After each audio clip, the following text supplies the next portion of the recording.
നമസ്കാരം, നിസാറാണ് ചെലപ്രം.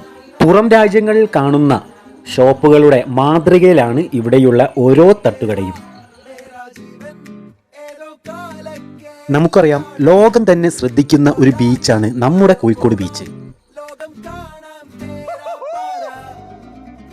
ആയിരക്കണക്കിന് ആളുകളാണ് നമ്മുടെ കോഴിക്കോട് ബീച്ചിൽ ദിവസവും എത്തുന്നത്. നമുക്കറിയാം, പ്രോപ്പറായിട്ട് ഇരുന്ന് ഭക്ഷണം കഴിക്കാനുള്ള ഒരു സൗകര്യം കോഴിക്കോട് ബീച്ചിൽ കുറവാണ്.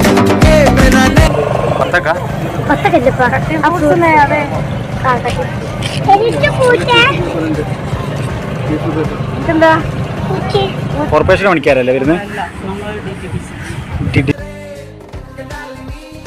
പ്രോപ്പറായിട്ട് ഇരുന്ന് കഴിക്കാനുള്ള സൗകര്യം തന്നെ നമ്മുടെ ബീച്ചിൽ ഇപ്പോൾ വന്നിരിക്കുകയാണ്.